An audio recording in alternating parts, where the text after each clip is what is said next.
تو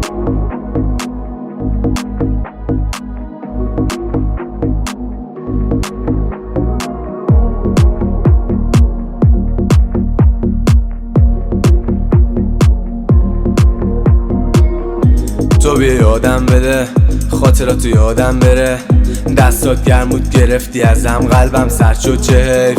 به رفتنت نکردم من اعتماد، چون به برگشتن دارم اعتقاد. به خاطراتت بگو کم بگو دیگه مغزم دادش رد، برون نزن تو بهم زنگ. اون پسر خوب شد بعد تمام تماسا میشن قد، به فکرتم هم میشه من، شاید نبینم تو عبد. قلبمو کردی مثل سنگ، دیگه نزن تو بهم زنگ. شدی عوضی رو مغزمی مثل مرضی، دیگه با کسی نیستم بعد از این، فقط ریختی تو سرم کریزی. بگو چی کار کردی با من بیرم، دیگه نگاه نمی‌کنم میرم. بگو چی کار کنم بی قلب از خاطرات چطور فرار کنم، برم کجا نیاد پیشم.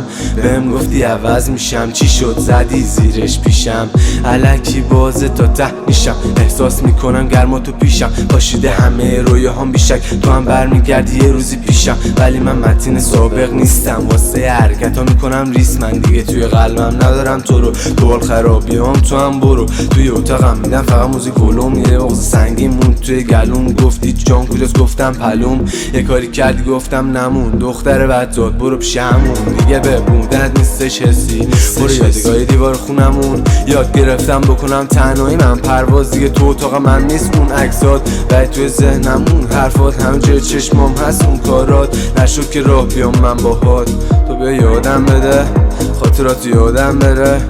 صبحایی که باید شب شدن یادم بره، در گوشم لالایی بگی خوابم بره. بعد رفتن قلبم گرفت کمی دارم ازت گله، قدم ها رو برمیدارم زیر پام گله. دیگه دله نمیشه بعد دله.